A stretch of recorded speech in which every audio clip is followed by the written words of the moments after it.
ಲೂಕನ ಸುವಾರ್ತೆ 13ನೇ ಅಧ್ಯಾಯ 10ನೇ ವಚನದಿಂದ ಓದುತ್ತಿದ್ದೇನೆ. ಸಬ್ಬತ್ ದಿನದಲ್ಲಿ ಆತನು ಒಂದು ಸಭಾಮಂದಿರದೊಳಗೆ ಉಪದೇಶ ಮಾಡುತ್ತಾ ಇದ್ದನು. 18 ವರ್ಷಗಳಿಂದ ದೆವ್ವ ಬಡಿದು ಮೈಯಲ್ಲಿ ರೋಗವುಳ್ಳ ಒಬ್ಬ ಸ್ತ್ರೀಯು ಅಲ್ಲಿ ಇದ್ದಳು. ಆಕೆಯು ನಡು ಬೊಗ್ಗಿ ಹೋಗಿ ಸ್ವಲ್ಪವಾದರೂ ಮೈಯನ್ನು ಮೇಲಕ್ಕೆ ಎತ್ತಲಾರದೆ ಇದ್ದಳು. ಫ್ರೆಂಡ್ಸ್, ಒಬ್ಬ ಬಲಹೀನಳಿದ್ದಳು. ಅವಳಿಗಿರುವಂತಹ ಸಮಸ್ಯೆ ಏನೆಂದರೆ ನಡು ಬೊಗ್ಗಿಕೊಂಡಿತು. ಸ್ವಲ್ಪವೂ ಕೂಡ ಮೇಲಕ್ಕೆ ಎತ್ತಿ ನಿಲ್ಲಲಾರಳು. ನಿಲ್ಲಲಿಕ್ಕೆ ಆಗದೇ ಇರುವಾಗ ಇನ್ನು ನಡೆಯಲಿಕ್ಕೆ ಆಗುತ್ತೆ ಅಂತೀರಾ? ಒಮ್ಮೆ ಆಲೋಚಿಸಿ. ಅವಳಿಗಿರುವ ಸಮಸ್ಯೆ ಏನೆಂದರೆ ಕಳೆದ 18 ವರ್ಷಗಳಿಂದ ಪಾಪ ಕನಿಷ್ಠ ಚೆನ್ನಾಗಿ ನಿಂತ್ಕೊಳ್ಳಲು ಕೂಡ ಆಗಲಿಲ್ಲ. ಅವಳನ್ನು ಯಾವಾಗ ನೋಡಿದರೂ ಕೂಡ ಅವಳು ಬಾಗಿಕೊಂಡೇ ಇರುತ್ತಾಳೆ. ಆ ರೀತಿ ಅವಳು ಬಾಗಿಕೊಂಡಿರಲು ಕಾರಣವೇನೆಂದರೆ ಆಕೆಗೆ ಇರುವ ಬಲಹೀನತೆ. ಆ ಬಲಹೀನತೆಗೆ ಕಾರಣವೇನೆಂದರೆ ಆಕೆಗೆ ಹಿಡಿದಿರುವಂತಹ ದುರಾತ್ಮ. ಯಾವುದು ಆ ದುರಾತ್ಮ ಎನ್ನುವುದಾದರೆ ಬೈಬಲ್ ಹೇಳುತ್ತದೆ, ಬಲಹೀನಪಡಿಸುವ ಆತ್ಮ ಹಿಡಿದಿರುವಂತಹ ಒಬ್ಬ ಸ್ತ್ರೀ 18 ವರ್ಷಗಳಿಂದ 18 ವರ್ಷಗಳವರೆಗೂ ಅವಳು ಬಲಹೀನಪಡಿಸುವ ಆತ್ಮನಿಂದ ಬಾಧಿಸಲ್ಪಡುತ್ತಾ ಇದ್ದಳು. ಫಲಿತವಾಗಿ ಅವಳು ಸ್ವಲ್ಪವಾದರೂ ಚೆನ್ನಾಗಿ ನಿಂತುಕೊಳ್ಳಲಾಗಲಿಲ್ಲ. ಈ ದಿನ ನಮ್ಮಲ್ಲಿಯೂ ಕೆಲವರು ಆತ್ಮೀಕವಾಗಿ ಚೆನ್ನಾಗಿ ನಿಲ್ಲಲಿಕ್ಕೆ ಆಗುತ್ತಾ ಇಲ್ಲ, ಬಾಗುತ್ತಾ ಇದ್ದಾರೆ. ಯಾವುದೋ ಒಂದು ಬಲಹೀನಪಡಿಸುವ ಪಾಪಕ್ಕೆ ಬಾಗುತ್ತಾ ಇದ್ದಾರೆ. ಫಲಿತವಾಗಿ ಸೋತು ಹೋಗುತ್ತಿದ್ದಾರೆ. ಸೋಲು ಒಬ್ಬ ವ್ಯಕ್ತಿಯನ್ನು ಕುಗ್ಗಿಸಿಬಿಡುತ್ತದೆ. ಅದು ವಿದ್ಯಾಭ್ಯಾಸದಲ್ಲಾಗಿರಬಹುದು, ಉದ್ಯೋಗದಲ್ಲಾಗಿರಬಹುದು, ವ್ಯಾಪಾರದಲ್ಲಾಗಿರಬಹುದು, ವ್ಯವಸಾಯದಲ್ಲಾಗಿರಬಹುದು, ವೃತ್ತಿಯಲ್ಲಾಗಿರಬಹುದು, ವೈಯಕ್ತಿಕ ವಿಷಯದಲ್ಲಿಯೂ ಸಹ ಆಗಿರಬಹುದು. ಹಾಗೆ ಸೋತು ಹೋದಾಗ ಅದು ನಿಮ್ಮನ್ನು ಕುಗ್ಗಿಸಿಬಿಡುತ್ತೆ. ಮಾನಸಿಕವಾಗಿ ಕುಗ್ಗಿಸಿಬಿಡುತ್ತೆ, ಶಾರೀರಿಕವಾಗಿ ಕುಗ್ಗಿಸಿಬಿಡುತ್ತೆ. ನಿರಾಶೆ, ನಿರುತ್ಸಾಹ ಆವರಿಸುತ್ತೆ. ಈ ದಿನ ನಮ್ಮ ಮಧ್ಯ ಅಂಥವ್ರು ಇಲ್ಲ ಅಂತೀರಾ?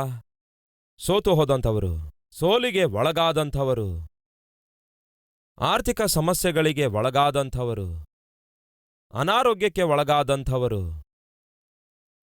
ಅವಮಾನಗಳ ನಿಮಿತ್ತ, ಅಪನಿಂದನೆಗಳ ನಿಮಿತ್ತ ನಿರಾಶೆ, ನಿರುತ್ಸಾಹಕ್ಕೆ ಒಳಗಾದವರು ನಮ್ಮ ಮಧ್ಯೆ ಇಲ್ಲ ಅಂತೀರಾ? ಖಚಿತವಾಗಿಯೂ ಇದ್ದಾರೆ.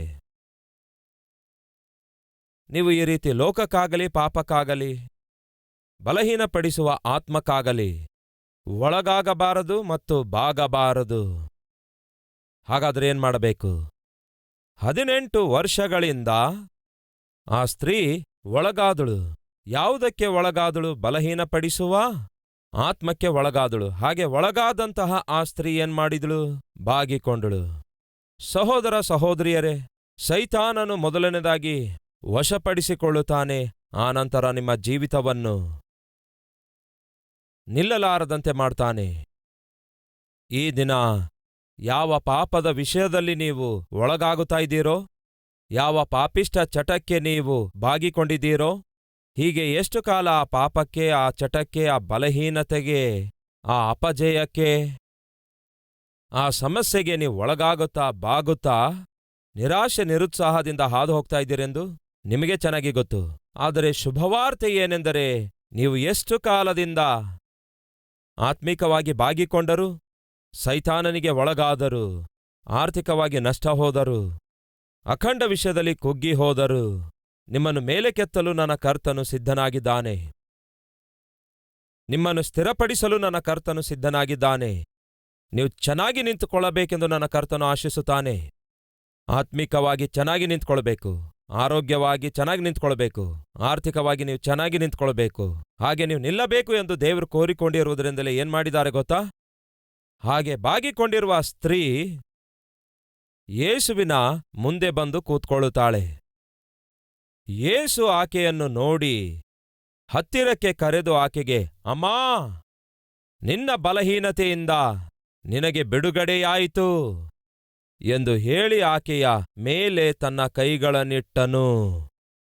ಇಟ್ಟ ಕೂಡಲೇ ಆಕೆ ನೆಟ್ಟಗಾದಳು, ದೇವರನ್ನು ಮಹಿಮೆಪಡಿಸಿದಳು. ಕ್ರಿಸ್ಮಸ್ ಕಾಲದಲ್ಲಿ ಒಂದು ಒಳ್ಳೆ ಹಾಡನ್ನು ಹಾಡ್ತೇವೆ. ಸರ್ವೋನ್ನತದಲ್ಲಿ ದೇವರಿಗೆ ಮಹಿಮೆಯುಂಟಾಗಲಿ, ಭೂಮಿಯ ಮೇಲೆ ದೇವರಿಗೆ ಇಷ್ಟರಾದವರಿಗೆ ಸಮಾಧಾನ ಉಂಟಾಗಲಿ. ಈ ದಿನ ನಿಮ್ಮಲ್ಲಿ ಎಷ್ಟು ಜನರಿಗೆ ಸಮಾಧಾನ ಬೇಕು, ಸಂತೋಷ ಬೇಕು ಎಂದು ಆಶಿಸುವವರು ಒಮ್ಮೆ ಕೈ ತೋರಿಸ್ತೀರಾ? ಹಾಗಾದರೆ ನಮ್ಮ ಜೀವಿತದಲ್ಲಿ ನೀವು ಆಶಿಸುತ್ತಿರುವ ಸಮಾಧಾನ, ಸಂತೋಷ, ಸಮೃದ್ಧಿ, ಸಕಲ ಆಶೀರ್ವಾದಗಳು ನೀವು ಹೊಂದಿಕೊಳ್ಳಬೇಕಾದ್ರೆ ಏನ್ ಮಾಡಬೇಕು? ಮತ್ತೊಮ್ಮೆ ಆ ಹಾಡು, ದೇವದೂತರು ಹಾಡಿರುವ ಆ ಹಾಡು ಜ್ಞಾಪಕಗೊಳಿಸುತ್ತೇನೆ. ಅದೇನೆಂದರೆ, ಸರ್ವೋನ್ನತವಾದ ಸ್ಥಳದಲ್ಲಿ ದೇವರಿಗೆ ಮಹಿಮೆಯುಂಟಾಗಲಿ. ಅಂದರೆ ನಿಮ್ಮ ಜೀವಿತಕ್ಕಾಗಿ ಪರಲೋಕದಲ್ಲಿರುವ ದೇವರಿಗೆ ಮಹಿಮೆಯುಂಟಾಗುವುದಾದರೆ ಭೂಮಿಯ ಮೇಲೆ ನಿಮಗೆ ಸಮಾಧಾನ ಉಂಟಾಗತ್ತೆ. ಅರ್ಥವಾಯ್ತಾ? ಈ ಭೂಮಿಯ ಮೇಲೆ ನಿಮಗೆ ಸಮಾಧಾನ ಬೇಕಾಗುವುದಾದರೆ, ಸಂತೋಷ ಬೇಕಾಗುವುದಾದರೆ, ಸಮೃದ್ಧಿ ಬೇಕಾಗುವುದಾದರೆ, ಸಕಲ ಆಶೀರ್ವಾದ ನೀವು ಅನುಭವಿಸಬೇಕಾದರೆ ನಿಮ್ಮ ಜೀವಿತಕ್ಕಾಗಿ ಪರಲೋಕದಲ್ಲಿರುವ ದೇವರಿಗೇನಾಗಬೇಕು? ಮಹಿಮೆಯುಂಟಾಗಬೇಕು. ಆತನು ಸಂತೋಷಿಸಬೇಕು. ನಿಮ್ಮ ಜೀವಿತವು ಆತನಿಗೆ ಸಂತೋಷಪಡಿಸುವಂಥದ್ದಾಗಲಿ, ಮಹಿಮೆ ಪಡಿಸುವಂಥದ್ದಾಗಲಿ ಇರುವುದಾದರೆ, ಪರಲೋಕದಲ್ಲಿರುವ ದೇವರು ನಿಮ್ಮನ್ನು ನೋಡಿ ಸಂತೋಷಿಸುವುದಾದರೆ, ಭೂಮಿಯ ಮೇಲೆ ನಿಮಗೆ ಸಕಲ ಆಶೀರ್ವಾದಗಳನ್ನು ಸಮೃದ್ಧಿಯಾಗಿ ಆತನು ಅನುಗ್ರಹಿಸುತ್ತಾನೆ. ಈ ದಿನ ಇರುವ ಪ್ರಧಾನ ಸಮಸ್ಯೆ ಏನೆಂದರೆ, ನಿಮ್ಮನ್ನು ಸೃಷ್ಟಿಸಿದಂತಹ ದೇವರು, ನಿಮಗಾಗಿ ಪ್ರಾಣ ಕೊಟ್ಟಂತಹ ದೇವರು, ಪರಲೋಕದಲ್ಲಿ ಸಿಂಹಾಸನದ ಮೇಲೆ ಕೂತುಕೊಂಡಿರುವ ದೇವರು ನಿಮ್ಮನ್ನು ನೋಡುವ ಪ್ರತಿ ಸಾರಿ ಆತನು ಸಂತೋಷಿಸುವುದರ ಬದಲಿಗೆ, ಆನಂದಿಸುವುದರ ಬದಲಿಗೆ ಬಹುಶಃ ಬಾಧೆ ಪಡ್ತಾ ಇದ್ದಾರೇನೋ. ನಿಮ್ಮ ಮಾತಿನ ವಿಧಾನ ಸರಿಯಿಲ್ಲದಕ್ಕಾಗಿಯೋ, ನಿಮ್ಮ ಪದ್ಧತಿ ಸರಿಯಿಲ್ಲದಕ್ಕಾಗಿಯೋ, ನಿಮ್ಮ ನಡತೆ ಸರಿಯಿಲ್ಲದಕ್ಕಾಗಿಯೋ, ನೀವು ಮಾಡುವ ಸೇವೆ ಸರಿಯಾಗಿಲ್ಲದಕ್ಕಾಗಿಯೋ, ನಿಮ್ಮಲ್ಲಿ ಪವಿತ್ರತೆ ಇಲ್ಲದಕ್ಕಾಗಿಯೋ, ದೇವರು ನಿಮ್ಮನ್ನು ನೋಡುವ ಪ್ರತಿ ಸಾರಿ, ಅದು ಬೆಳಗ್ಗೆ ಆಗಿರ್ಬೋದು, ಮಧ್ಯಾಹ್ನ ಆಗಿರ್ಬೋದು, ಸಾಯಂಕಾಲ ಆಗಿರ್ಬೋದು, ರಾತ್ರಿ ಆಗಿರ್ಬೋದು, ಮಧ್ಯರಾತ್ರಿ ಆಗಿರ್ಬೋದು, ದೇವರು ನಿಮ್ಮನ್ನು ನೋಡುವ ಪ್ರತಿ ಸಾರಿ ಯಾವುದೋ ಒಂದು ಪಾಪ ಮಾಡುತ್ತಾ, ಇಲ್ಲವೇ ಯಾವುದೋ ಒಂದು ತಪ್ಪನ್ನು ಮಾಡುತ್ತಾ, ಯಾರೊಂದಿಗೋ ಜಗಳವಾಡುತ್ತಾ, ಕುಟುಂಬದಲ್ಲಿ ಗಲಾಟೆ ಕಲಹ ಉಂಟು ಮಾಡುತ್ತಾ, ಸುಳ್ಳನ್ನು ಹೇಳುತ್ತಾ, ಅನ್ಯಾಯ ಮಾಡುತ್ತಾ, ಸುಳ್ಳಿನಿಂದ ಕೂಡಿರುವ ಜೀವಿತವನ್ನು ಜೀವಿಸುತ್ತಾ, ಇಲ್ಲವಾದರೆ ಅಪವಿತ್ರವಾದವುಗಳನ್ನು ನೋಡುತ್ತಾ ನೀವು ದೇವರಿಗೆ ಕಾಣಿಸಿಕೊಂಡಿರುವುದರಿಂದಲೇ ಆತನ ನಾಮ ಮಹಿಮೆ ಹೊಂದಬೇಕಾದ ಸಮಯದಲ್ಲಿ ನೀವು ಆತನಿಗೆ ಅವಮಾನ ಪಡಿಸುತ್ತಾ ಇರುವುದರಿಂದ ದೇವರು ನಿಮ್ಮನ್ನು ಆಶೀರ್ವದಿಸಲಿಕ್ಕಾಗ್ತಿಲ್ಲ. ಅರ್ಥವಾಗ್ತಿದೆಯಾ? ಈ ದಿನ ನಮ್ಮೆಲ್ಲರಿಗಿರುವ ಆಸೆ ಏನೆಂದರೆ ಜಯ ಸಾಧಿಸಬೇಕು. ಎಲ್ಲಿ? ಉದ್ಯೋಗದ ವಿಷಯದಲ್ಲಿ, ಉದ್ಯೋಗ ಪ್ರಯತ್ನದಲ್ಲಿ ಜಯ ಸಾಧಿಸಬೇಕು. ಆರ್ಥಿಕ ಸಮಸ್ಯೆಗಳನ್ನೆಲ್ಲ ಜಯಿಸಬೇಕು. ಅನಾರೋಗ್ಯದಿಂದ ಹೊರಬರಬೇಕು, ಆರೋಗ್ಯ ಹೊಂದಿಕೊಳ್ಳಬೇಕು. ವಿವಾಹ ವಿಷಯದಲ್ಲಿ ನೀವು ಜಯ ಸಾಧಿಸಬೇಕು. ಗರ್ಭಫಲದ ವಿಷಯದಲ್ಲಿ ನಿಮ್ಮ ಕೋರಿಕೆ ತೀರಬೇಕು. ಇದೆಲ್ಲ ನಿಮ್ಮ ಆಸೆಯಾಗಿದೆ. ಆದರೆ ದಯವಿಟ್ಟು ಕೇಳಿ, ಖಚಿತವಾಗಿಯೂ ನಿಮ್ಮ ಆಸೆ ತೀರಿಸಲು ನನ್ನ ದೇವರು ಸಿದ್ಧವಾಗಿದ್ದಾರೆ. ಯಥಾರ್ಥವಂತರನ್ನು ಬಲಪಡಿಸುವುದಕ್ಕಾಗಿ ಯೆಹೋವನ ಕಣ್ಣುದೃಷ್ಟಿ ಲೋಕವೆಲ್ಲ ಸಂಚರಿಸುತ್ತಾ ಇದೆ. ದೇವರು ಸಂಚರಿಸಿ ನೋಡ್ತಿದ್ದಾರೆ. ಯಾರಾದರೂ ಯಥಾರ್ಥವಾಗಿ ಜೀವಿಸುತ್ತಾ ಇದ್ದಾರಾ? ಯಾರಾದರೂ ನೀತಿಯಿಂದ ಜೀವಿಸ್ತಿದ್ದಾರಾ? ಯಾರಾದರೂ ಪವಿತ್ರವಾಗಿ ಜೀವಿಸುತ್ತಾ ಇದ್ದಾರಾ? ಯಾರಾದರೂ ನನ್ನನ್ನು ಸಂತೋಷಪಡಿಸುವಂಥವರಾಗಿದ್ದಾರಾ? ಹಾಗಾದರೆ ಅಂಥವರನ್ನು ಆಶೀರ್ವದಿಸಬೇಕೆಂದು ಯೆಹೋವನ ಕಣ್ಣುದೃಷ್ಟಿ ಲೋಕವೆಲ್ಲ ಸಂಚರಿಸುತ್ತಾ ಇದೆ. ಆತನು ಗಮನಿಸುತ್ತಾ ಇರುವಾಗ, ಆತನು ನಿಮ್ಮನ್ನು ಪರಿಶೀಲಿಸುತ್ತಿರುವಾಗ, ದುರದೃಷ್ಟವೇನೆಂದರೆ ನಿಮ್ಮೊಳಗೆ ಆತನಿಗೆ ಪರಿಶುದ್ಧತೆ ಕಾಣಿಸಲಾರದೇ ಇರುವುದಕ್ಕಾಗಿ ಆತನು ನಿಮ್ಮನ್ನು ಆಶೀರ್ವದಿಸಲಿಕ್ಕಾಗುತ್ತಾ ಇಲ್ಲ ಎನ್ನುವುದು ವಾಸ್ತವವಾಗಿದೆ. ಒಂದು ವಚನ ತೋರಿಸಬೇಕೆಂದು ಬಯಸುತ್ತೇನೆ. ಧರ್ಮೋಪದೇಶ ಕಾಂಡ 23ನೇ ಅಧ್ಯಾಯ 14ನೇ ವಚನ. ನಿಮ್ಮ ದೇವರಾದ ಯೆಹೋವನು ನಿಮ್ಮನ್ನು ಬಿಡಿಸುವುದಕ್ಕಾಗಿಯೂ ಅಂದರೆ ಆರ್ಥಿಕ ಸಮಸ್ಯೆದಿಂದ ಆಗಿರಬಹುದು, ಅನಾರೋಗ್ಯ ಸಮಸ್ಯೆಗಳಿಂದ ಆಗಿರಬಹುದು, ಆತ್ಮೀಕ ಬಲಹೀನತೆಗಳಿಂದ ಆಗಿರಬಹುದು, ಅನೇಕ ಕಷ್ಟಗಳಿಂದ ಆಗಿರಬಹುದು, ಅನೇಕ ಸಮಸ್ಯೆಗಳಿಂದಲೂ ಕೂಡ ಆಗಿರಬಹುದು. ನಿಮ್ಮನ್ನು ಬಿಡಿಸುವುದಕ್ಕಾಗಿಯೂ, ನಿಮ್ಮ ಶತ್ರುಗಳನ್ನು ನಿಮ್ಮ ಕೈಗೆ ಒಪ್ಪಿಸಿಕೊಡುವುದಕ್ಕಾಗಿಯೂ, ಅಂದರೆ ನೀವು ಜಯ ಸಾಧಿಸುವುದಕ್ಕಾಗಿಯೂ ನಿಮ್ಮ ಪಾಳೆಯದೊಳಗೆ ಸಂಚರಿಸುತ್ತಾ ಇರುವನು. ಆದ್ದರಿಂದ ಆತನು ನಿಮ್ಮೊಳಗೆ ಅಸಹ್ಯವಾದ ಯಾವುದನ್ನಾದರೂ ನೋಡಿ ನಿಮ್ಮನ್ನು ಬಿಟ್ಟು ಹೋಗಲಾರದಂತೆ ನಿಮ್ಮ ಪಾಳೆಯವು ಪರಿಶುದ್ಧವಾಗಿ ಇರಬೇಕು. ಅಂದರೆ ನಿಮಗೆ ಜಯ ಕೊಡುವುದಕ್ಕಾಗಿ, ನಿಮಗಿರುವ ಪ್ರತಿ ಸಮಸ್ಯೆದಿಂದ ನಿಮ್ಮನ್ನು ಬಿಡಿಸುವುದಕ್ಕಾಗಿ. ಆಯಾ ಸಮಯದಲ್ಲಿ ದೇವರು ನಿಮ್ಮ ಪಾಳ್ಯದೊಳಗೆ, ನಿಮ್ಮ ಗೃಹದೊಳಗೆ, ನಿಮ್ಮ ಮನೆಯೊಳಗೆ ಸಂಚರಿಸುತ್ತಾ ಇರುವುದರಿಂದ, ಆ ರೀತಿಯಾಗಿ ಆತನು ನಿಮ್ಮನ್ನು ಬಿಡಿಸುವುದಕ್ಕಾಗಿ, ನಿಮಗೆ ಜಯ ಕೊಡುವುದಕ್ಕಾಗಿ ನಿಮ್ಮ ಮನೆಗೆ ಆತನು ಬರುವಾಗ ನಿಮ್ಮೊಳಗೆ ಅಸಹ್ಯವಾದ ಕಾರ್ಯ ಯಾವುದಾದರೂ ಆತನಿಗೆ ಕಾಣಿಸುವುದಾದರೆ, ಆತನು ನಿಮ್ಮನ್ನು ಬಿಡಿಸಲಾರದೆ, ಜಯ ಕೊಡಲಾರದೆ ನಿಮ್ಮನ್ನು ಬಿಟ್ಟು ಹೋಗುವನೇನೋ. ಅದಕ್ಕಾಗಿಯೇ ನಿಮ್ಮ ಗೃಹವಾಗಲಿ ನಿಮ್ಮ ಹೃದಯವಾಗಲಿ ಪರಿಶುದ್ಧವಾಗಿ ಇರಬೇಕು. ಅರ್ಥವಾಯ್ತಾ? ದೇವರೇ ಯಾಕೆ ನನಗೆ ಸಂಧಿಸುತ್ತಾ ಇಲ್ಲ, ದೇವರೇ ಯಾಕೆ ಕನಿಕರಿಸುತ್ತಾ ಇಲ್ಲ, ದೇವರೇ ಯಾಕೆ ಬಿಡಿಸುತ್ತಾ ಇಲ್ಲ, ದೇವರೇ ಯಾಕೆ ನನಗೆ ಜಯ ಕೊಡುತ್ತಾ ಇಲ್ಲ ಎಂದು ಅಳಬೇಡಿರಿ. ಎಷ್ಟೋ ಸಾರಿ ನಿಮಗೆ ಜಯ ಕೊಡುವುದಕ್ಕಾಗಿ ದೇವರು ಬಂದಿದ್ರು. ಎಷ್ಟೋ ಸಾರಿ ದೇವರು ಬಂದಿದ್ರು ನಿಮ್ಮ ಮದುವೆ ಸಂಬಂಧ ಸೆಟ್ ಮಾಡಲು. ಎಷ್ಟೋ ಸಾರಿ ದೇವರು ಬಂದಿದ್ರು ನಿಮಗೊಂದು ಒಳ್ಳೆ ಉದ್ಯೋಗ ಕೊಡಬೇಕೆಂದು. ಎಷ್ಟೋ ಸಾರಿ ದೇವರು ಬಂದಿದ್ರು ನಿಮ್ಮ ಕುಟುಂಬವನ್ನು ಕಟ್ಟಬೇಕೆಂದು. ಎಷ್ಟೋ ಸಾರಿ ದೇವರು ಬಂದಿದ್ರು ನಿಮಗಿರುವ ಅನಾರೋಗ್ಯ ತೊಲಗಿಸಿ ನಿಮಗೆ ಸ್ವಸ್ಥತೆಯನ್ನು ಕೊಟ್ಟು ಮುದ್ದಾದ ಮಗುವನ್ನು ಕೊಡುವುದಕ್ಕಾಗಿ. ಎಷ್ಟೋ ಸಾರಿ ಬಂದಿದ್ದಾರೆ ದೇವರು ನಿಮಗಿರುವ ಆರ್ಥಿಕ ಸಮಸ್ಯೆದಿಂದ ನಿಮ್ಮನ್ನು ಬಿಡಿಸುವುದಕ್ಕಾಗಿ. ಎಷ್ಟೋ ಸಾರಿ ನಿಮ್ಮ ಮನೆ ಸಂಧಿಸುವ ಪ್ರಯತ್ನ ಮಾಡಿದ್ದಾರೆ. ಆದರೆ ಆತನು ಬಂದ ಪ್ರತಿ ಸಾರಿ ನೀವು ಮಾಡಕೂಡದ ಕೆಲಸ ಮಾಡುತ್ತಾ ಕಾಣಿಸಿಕೊಂಡಿದ್ದೀರಿ. ನೀವು ಇರಕೂಡದ ಸ್ಥಿತಿಯಲ್ಲಿ ಕಾಣಿಸಿಕೊಂಡಿದ್ದೀರಿ. ಆತನು ಆಶಿಸಿದಂತಹ ಆತ್ಮಿಕತೆ ನೀವು ತೋರ್ಪಡಿಸಲಿಕ್ಕಾಗಲಿಲ್ಲ. ಆತನು ಆಶಿಸಿದಂತಹ ಪರಿಶುದ್ಧತೆ ತೋರ್ಪಡಿಸಲಿಕ್ಕಾಗಲಿಲ್ಲ. ಆತನು ಆಶಿಸಿದಂತಹ ನಂಬಿಕೆ ನಿಮ್ಮೊಳಗೆ ಕಾಣಿಸಿಕೊಳ್ಳಲಿಲ್ಲ. ಸರ್ವೋನ್ನತ ಸ್ಥಳದಲ್ಲಿ ಆತನಿಗೆ ಮಹಿಮೆಯುಂಟಾಗಲಿ, ಭೂಮಿಯ ಮೇಲೆ ಆತನಿಗೆ ಇಷ್ಟರಾದವರಿಗೆ ಸಮಾಧಾನ ಉಂಟಾಗಲಿ. ಅಂದರೆ ನಿಮ್ಮ ಜೀವಿತಕ್ಕಾಗಿ ಪರಲೋಕದಲ್ಲಿರುವಂತಹ ದೇವರಿಗೆ ಸಂತೋಷ, ಮಹಿಮೆ ಉಂಟಾಗುವುದಾದರೆ ಖಚಿತವಾಗಿ ಭೂಮಿಯ ಮೇಲೆ ದೇವರು ನಿಮಗೆ ಸಮಾಧಾನ ಕೊಡ್ತಾರೆ. ಅದೇ ಸಮಯದಲ್ಲಿ ಮತ್ತೊಂದು ವಚನ ನಾವು ಓದಿಕೊಂಡೆವು. ಯೆಹೋವನು ಅಂತೆ ನಮ್ಮ ಮಧ್ಯದಲ್ಲಿ ಸಂಚರಿಸುತ್ತಾರೆ. ಸಹೋದರ ಸಹೋದರಿಯರೇ, ಎಷ್ಟೋ ಸಾರಿ ಸಂಚರಿಸಿರುತ್ತಾರೆ. ಎಷ್ಟೋ ಸಾರಿ ನನ್ನ ಬಳಿಗೆ ಬಂದಿರ್ತಾರೆ, ಎಷ್ಟೋ ಸಾರಿ ನಿಮ್ಮ ಬಳಿಗೆ ಬಂದಿರ್ತಾರೆ ನಿಮ್ಮನ್ನು ಆಶೀರ್ವದಿಸಲು. ಯಾವ ಬಂಧನದಿಂದ ನೀವು ಬಂಧಿಸಲ್ಪಟ್ಟಿದ್ದೀರೋ, ಯಾವ ಕಟ್ಟುಗಳಿಂದ ಕಟ್ಟಲ್ಪಟ್ಟಿದ್ದೀರೋ ಆ ಕಟ್ಟನ್ನೆಲ್ಲ ಮುರಿದು ಹಾಕುವುದಕ್ಕಾಗಿ ಎಷ್ಟೋ ಸಾರಿ ದೇವರು ಬಂದಿರ್ತಾರೆ. ಆದರೆ ಹಾಗೆ ದೇವರು ಬಂದ ಪ್ರತಿ ಸಾರಿ ನಿಮ್ಮ ಆತ್ಮೀಕತೆ ದೇವರಿಗೆ ಅಂಗೀಕಾರವಾಗಿ ಇಲ್ಲದಕ್ಕಾಗಿ ದೇವರು ತಿರುಗಿ ಹೋಗಬೇಕಾಯ್ತು.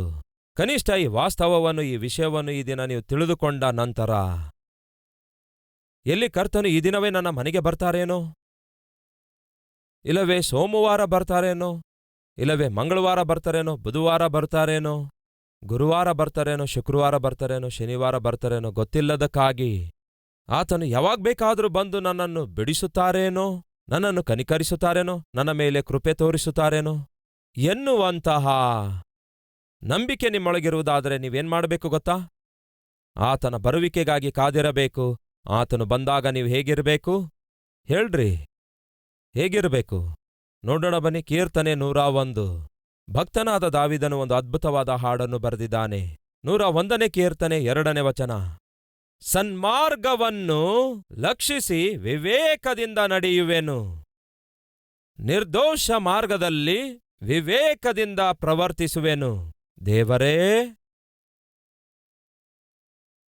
ನೀನು ಯಾವಾಗ ನನಗೆ ದರ್ಶನ ಕೊಡುವಿ? ನನ್ನ ಮನೆಯೊಳಗೆ ಯಥಾರ್ಥ ಹೃದಯದಿಂದಲೇ ನಾನು ನಡೆದುಕೊಳ್ಳುವೆನು. ಹೇಗಂತೆ?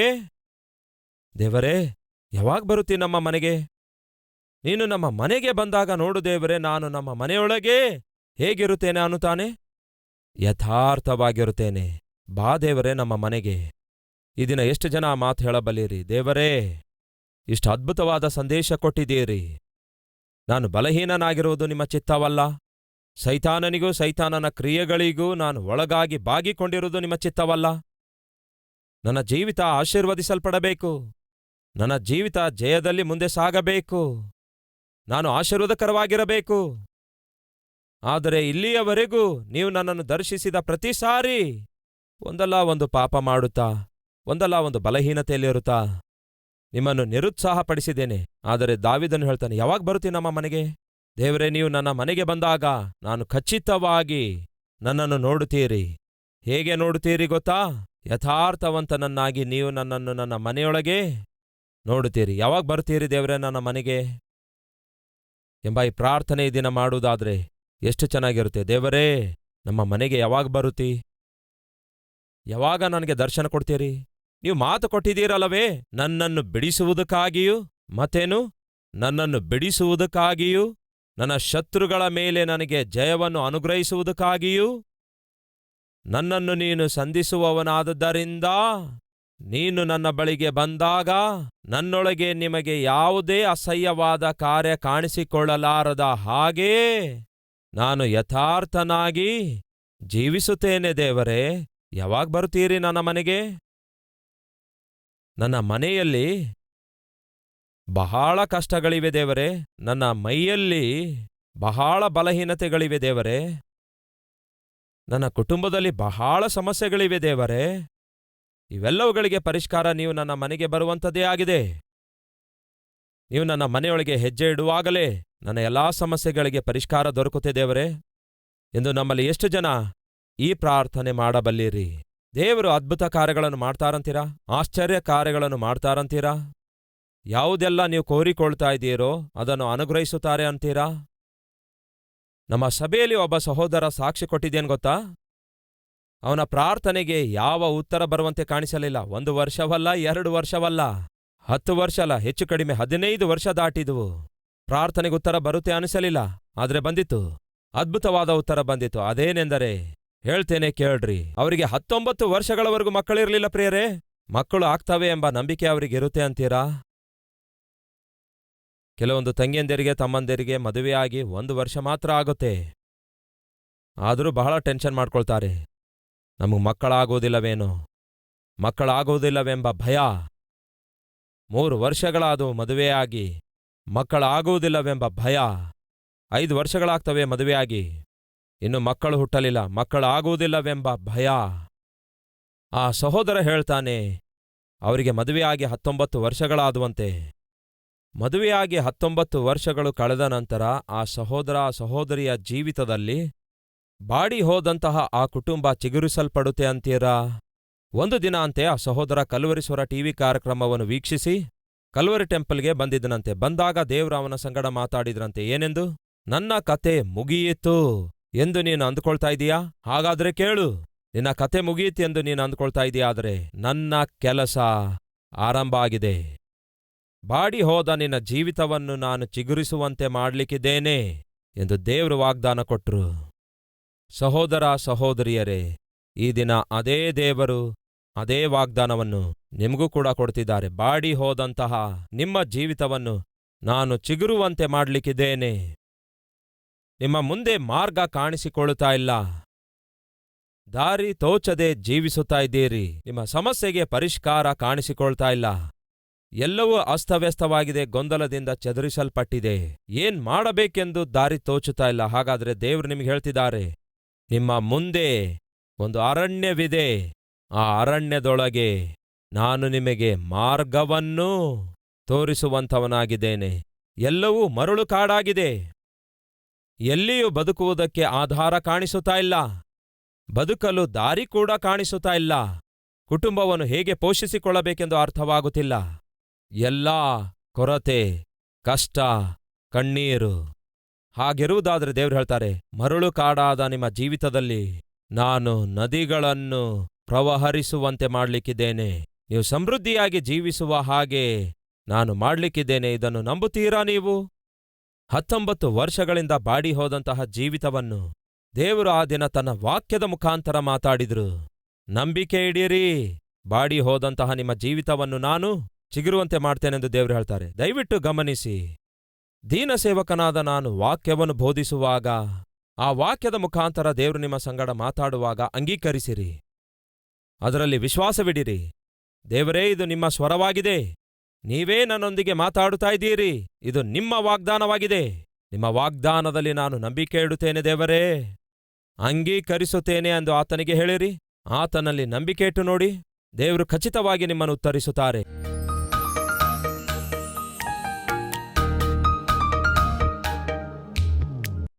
ಪರಿಶುದ್ಧ ದೇವರೇ, ಮಕ್ಕಳನ್ನು ಪ್ರೀತಿಸಿದರೆ ಸಾಲೋದಿಲ್ಲ, ಅವರಿಗೋಸ್ಕರ ಪ್ರಾರ್ಥಿಸಬೇಕು. ಅವರ ಸುತ್ತಲೂ ಪ್ರಾರ್ಥನೆಯ ಬೇಲಿ ಹಾಕಬೇಕು. ನಮ್ಮ ಕುಟುಂಬದ ಸುತ್ತಲೂ ದೇವರೇ ಪ್ರಾರ್ಥನೆಯ ಬೇಲಿ ಹಾಕಿಕೊಳ್ಳುವುದರಿಂದ ದುಷ್ಟ ಸೈತಾನನು ಎಸೆಯುವಂತಹ ಅಗ್ನಿ ಬಾಣಗಳಾಗಿರಬಹುದು, ಅವನು ಹುಟ್ಟು ಹಾಕುವ ಅಪಾಯಗಳಾಗಿರಬಹುದು, ಆಪತ್ತುಗಳಾಗಿರಬಹುದು, ಅವು ನಮ್ಮ ನೆರಳಿನ ಸಮೀಪಕ್ಕೂ ಬರಲಾರದೆ ಇರಬೇಕಾದ್ರೆ ನಮ್ಮ ಸುತ್ತಲೂ ಪ್ರಾರ್ಥನೆಯ ಬೇಲಿ ಇರಬೇಕು. ಪ್ರಾರ್ಥನೆ ಮಾಡುವ ಕೃಪೆ ನಮಗೆ ದಯಪಾಲಿಸಿರಿ. ಉದಯ ಕಾಲದಲ್ಲಿಯೇ ಎದ್ದು ದಿನದ ಮೊದಲನೇ ಜಾವದಲ್ಲಿ ನಿಮ್ಮ ಸನ್ನಿಧಿಯಲ್ಲಿ ಮೊಳಕಾಲೂರಿ ಅದ್ಭುತವಾದ ಆತ್ಮೀಕತೆ, ಅದ್ಭುತವಾದ ಅನುಭವವನ್ನು ಈ ವಾಕ್ಯ ಕೇಳಿರುವ ಪ್ರತಿಯೊಬ್ಬರಿಗೂ ದಯಪಾಲಿಸಿರೆಂದು ಯೇಸುವಿನ ನಾಮದಲ್ಲಿ ಬೇಡಿ ಹೊಂದಿದ್ದೇವೆ ತಂದೆಯೇ, ಆಮೆನ್.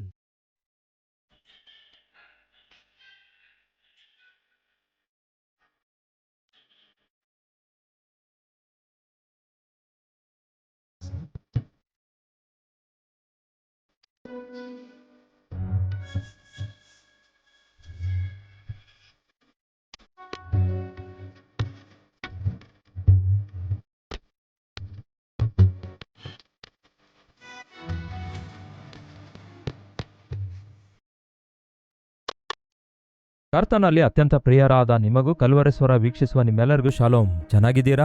ಎಲ್ಲೆಡೆ ಎಲ್ಲರೂ ಮಾನಸಾಂತರ ಹೊಂದಬೇಕಾದ್ರೆ ಎಲ್ಲೆಡೆ ಎಲ್ಲರಿಗೂ ಸುವಾರ್ತೆ ತಲುಪಬೇಕು. ಎಲ್ಲೆಡೆ ಎಲ್ಲರಿಗೂ ಸುವಾರ್ತೆ ತಲುಪಬೇಕಾದ್ರೆ ನನ್ನಂತಹ ಸೇವಕರಲ್ಲಿ ಯಾರಾದರೂ ಎಲ್ಲೆಡೆ ಎಲ್ಲರಿಗೂ ಸುವಾರ್ತೆ ಪ್ರಕಟಿಸಬೇಕು. ನನ್ನಂತಹ ಸೇವಕರು ಸುವಾರ್ತೆ ಪ್ರಕಟಿಸಬೇಕಾದರೆ ಈ ವಾಕ್ಯ ಕೇಳುವಂತಹ ನೀವು ಸಹಾಯ ಮಾಡಿ ಸಹಕರಿಸಿ ಸಹಾಯ ಕಳಿಸುವಾಗ ಮಾತ್ರವೇ ಲಕ್ಷಾಂತರ ಜನರಿಗೆ ರಕ್ಷಕನನ್ನು ಪರಿಚಯಿಸುವಂತಹ ಈ ವಾಕ್ಯ ತಲುಪಿಸಬಲ್ಲೆವು. ಈ ದಿನ ಈ ವಾಕ್ಯ ನೀವು ಮನೆಯಲ್ಲೇ ಕೂತ್ಕೊಂಡು ವಿನಯದಿಂದ ಕೇಳಿ ವೀಕ್ಷಿಸುವವರಾಗಿ ವಿಶ್ವಾಸ ಬಿಡುತ್ತಿರುವುದಾದ್ರೆ ಕಾರಣ ಗೊತ್ತಾ? ಯಾರೋ ಒಬ್ಬರು ಈ ಕಾರ್ಯಕ್ರಮಕ್ಕೆ ಸ್ಪಾನ್ಸರ್ ಮಾಡಿರೋದ್ರಿಂದಲೇ ನಿಮಗೆ ಈ ದಿವ್ಯವಾದ ವಾಕ್ಯ ತಲುಪಿಸಿದ್ದೇವೆ. ಎಷ್ಟೋ ಕಾಲದಿಂದ ವಾಕ್ಯ ಕೇಳ್ತಿರುವ ನೀವು ಕೂಡ ಒಂದು ಕಾರ್ಯಕ್ರಮಕ್ಕೆ ಸಹಾಯ ಮಾಡುವುದಾದರೆ ನಿಮ್ಮ ಕುಟುಂಬದಿಂದ ಕೆಲವೊಂದು ಲಕ್ಷಾಂತರ ಜನರು ರಕ್ಷಕನ ಕುರಿತಾದ ಸುವಾರ್ತೆಯನ್ನು ಕೇಳುತ್ತಾರೆ. ಆ ದಿನ ಒಬ್ಬ ಹುಡುಗ 5 ರೊಟ್ಟಿ 2 ಮೀನು ಯೇಸುವಿಗೆ ಕೊಟ್ಟಿರೋದ್ರಿಂದಲೇ ಅವುಗಳನ್ನು ಸಾವಿರಾರು ಜನರಿಗೆ ಆಹಾರವಾಗಿ ಯೇಸು ಹಂಚಿಕೊಡ್ತಾರೆ. ಪ್ರಿಯ ಸಹೋದರ ಸಹೋದರಿಯರೇ, ಕರ್ತನು ಒಂದು ವೇಳೆ ನಿಮ್ಮನ್ನು ಪ್ರೇರೇಪಿಸುವುದಾದರೆ ನೀವು ಕಳಿಸಿಕೊಡಬೇಕಾದ ಸಹಾಯ ಕಳಿಸಿಕೊಟ್ಟು ಈ ಕಲ್ವರಿ ಸ್ವರ ಟಿವಿ ಕಾರ್ಯಕ್ರಮಕ್ಕೆ ಸಹಾಯ ಮಾಡಿ ಅನೇಕ ಜನರಿಗೆ ರಕ್ಷಕನನ್ನು ಪರಿಚಯಿಸುವಂತಹ ಸುವಾರ್ತೆಯನ್ನು ಸಹಕರಿಸಿ ಈ ಕಾರ್ಯಕ್ರಮಕ್ಕೆ ಪ್ರೋತ್ಸಾಹಿಸಿರೆಂದು ಹೃದಯಪೂರ್ವಕವಾಗಿ ಕೋರುತ್ತೇನೆ. ಸ್ಕ್ರೀನ್ನಲ್ಲಿ ಕಾಣಿಸುವ ನಂಬರ್ಗೆ ತಕ್ಷಣವೇ ಫೋನ್ ಮಾಡಿ ಯಾವ ರೀತಿಯಾಗಿ ಈ ಕಾರ್ಯಕ್ರಮಕ್ಕೆ ನೀವು ಸ್ಪಾನ್ಸರ್ ಮಾಡಬಹುದೆಂದು ತಿಳಿದುಕೊಳ್ಳಿರಿ. ಫಲಿತವಾಗಿ ಜೀವವುಳ್ಳಂತಹ ದೇವರ ಕುರಿತಾದ ವಾರ್ತೆಯನ್ನು ಲೋಕಕ್ಕೆ ಪರಿಚಯ ಮಾಡಿರೆಂದು ಮನವಿ ಮಾಡಿಕೊಳ್ತಾ ತಪ್ಪದೆ ಪ್ರಾರ್ಥನೆ ಪೂರ್ವಕವಾಗಿ ಸಹಾಯ ಮಾಡ್ತೀರೆಂದು ನಂಬುವಂಥವನಾಗಿದ್ದೇನೆ. ವಂದನೆಗಳು.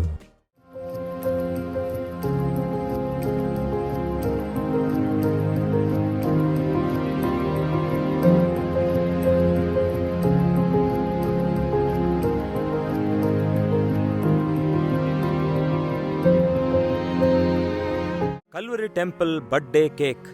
ಕಲ್ವರಿ ಟೆಂಪಲ್ ಸದಸ್ಯರ ಕುಟುಂಬದಲ್ಲಿ ಯಾರದ್ದಾದರೂ ಜನ್ಮದಿನ ಬಂದಾಗ ಬ್ರದರ್ ಸತೀಶ್ ಕುಮಾರ್ ಅವರು ಅವರಿಗೆ ವೈಯಕ್ತಿಕವಾಗಿ ಭೇಟಿಯಾಗಿ ವಿಶಸ್ ಹೇಳಿ ಅವರಿಗೋಸ್ಕರ ಪ್ರಾರ್ಥಿಸುವಂತಹ ಆಸೆ ಎಷ್ಟೇ ಇದ್ದರೂ 2 ಲಕ್ಷಕ್ಕಿಂತಲೂ ಹೆಚ್ಚು ಸದಸ್ಯರಿರುವಂತಹ ಈ ದೊಡ್ಡ ಸಭೆಯಲ್ಲಿ ಅದು ಸಾಧ್ಯವಾಗದೇ ಇರುವುದರಿಂದ ಏನ್ ಮಾಡಬೇಕೆಂದು ದೇವರಿಗೆ ಕೇಳಿದಾಗ ದೇವರು ಕೊಟ್ಟ ಅದ್ಭುತವಾದ ಆಲೋಚನೆಯೇ ಈ ಕಲ್ವರಿ ಟೆಂಪಲ್ ಬರ್ತ್ಡೇ ಕೇಕ್ಸ್ ಆಗಿದೆ. ಆ ರೀತಿಯಾಗಿ ಬ್ರದರ್ ಸತೀಶ್ ಕುಮಾರ್ ಅವರ ಪರವಾಗಿ ಒಂದು ಪ್ಯಾಕ್ ನಲ್ಲಿ ಕೇಕ್ ಅನ್ನು, ಪ್ರಾರ್ಥನೆ ವಾಗ್ದಾನದೊಂದಿಗೆ ಕೂಡಿರುವ ಗ್ರೀಟಿಂಗ್ ಕಾರ್ಡ್ ಅನ್ನು, ಕ್ಯಾಂಡಲ್ಸ್, ಚಾಕ್ಲೇಟ್ ಗಳನ್ನ ಕೊಟ್ಟು ಕಲ್ವರಿ ಟೆಂಪಲ್ ಪರವಾಗಿ ನೇರವಾಗಿ ಅವರ ಮನೆಗಳಿಗೆ ಕಳುಹಿಸಿ ಆ ದಿನ ಆ ಮನೆಯಲ್ಲಿ ಹುಟ್ಟುಹಬ್ಬದ ಸಂತೋಷ ಆಚರಿಸುವುದು ಕಲ್ವರಿ ಟೆಂಪಲ್ ಆದ್ಯತೆಯಾಗಿದೆ.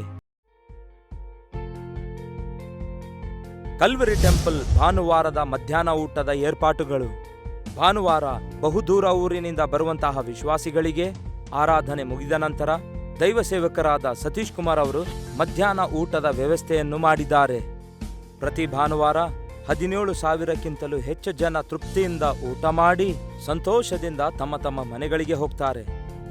Calvary temple prayer tower. ಈ ಪ್ರೇಯರ್ ಟವರ್ಗೆ 24x7 ಪ್ರತಿನಿತ್ಯವೂ ಪ್ರಪಂಚದ 4 ದಿಕ್ಕುಗಳಿಂದ ಸಾವಿರಾರು ಜನರು ಫೋನ್ ಮಾಡಿ ಪ್ರಾರ್ಥನೆಗಾಗಿ ಕೇಳಿದಾಗ ಕಲ್ವರಿ ಪ್ರೇಯರ್ ಟವರ್ ತಂಡವು ವಿಶ್ವಾಸದಿಂದ ಭಾರದಿಂದ ಪ್ರಾರ್ಥಿಸಿದಾಗ ದೇವರು ಅದ್ಭುತವಾಗಿ ಉತ್ತರಿಸುತ್ತಿದ್ದಾರೆ. Calvary temple pharmacy. ಸಭೆಯ ಸದಸ್ಯರಲ್ಲಿ ಬಡವರು ಮಧ್ಯವರ್ಗದವರು ಔಷಧಿ ಕೊಂಡುಕೊಳ್ಳುವ ಅನುಕೂಲಕ್ಕಾಗಿ 50% ಕಡಿಮೆ ಬೆಲೆಯಲ್ಲಿ ಅವರಿಗೆ ಔಷಧಿಗಳು ಕೊಡಲಾಗ್ತವೆ. ವಿಶೇಷವಾಗಿ 60 ವಯಸ್ಸು ಮೇಲ್ಪಟ್ಟ ವೃದ್ಧರಿಗೆ ಉಚಿತವಾಗಿ ಔಷಧಿಗಳು ಕೊಡಲಾಗ್ತವೆ. Calvary temple Sunday clinic. ದೈವ ಸೇವಕರಾದ ಸತೀಶ್ ಕುಮಾರ್ ಅವರು ಬಡ ಜನರ ಕ್ಷೇಮಕ್ಕೋಸ್ಕರ, ಅವರ ಆರೋಗ್ಯಕ್ಕೋಸ್ಕರ ಒಂದು ಕಡೆ ಭಾರದಿಂದ ಪ್ರಾರ್ಥನೆ ಮಾಡಿದರು, ಇನ್ನೊಂದು ಕಡೆ ಸಂಡೇ ಕ್ಲಿನಿಕ್ ಮೂಲಕ ವೈದ್ಯರನ್ನು ಸಂಪರ್ಕಿಸಿ ಉಚಿತವಾಗಿ ಚಿಕಿತ್ಸೆ ಪಡೆಯುವಂತಹ ಅದ್ಭುತವಾದ ವ್ಯವಸ್ಥೆ ಮಾಡಿದ್ದಾರೆ. ಹೀಗೆ ಕ್ರಿಸ್ತನ ಪ್ರೀತಿಯನ್ನು ಕ್ರಿಯೆಯಲ್ಲಿ ತೋರಿಸುತ್ತಿದ್ದಾರೆ. Calvary temple ambulance.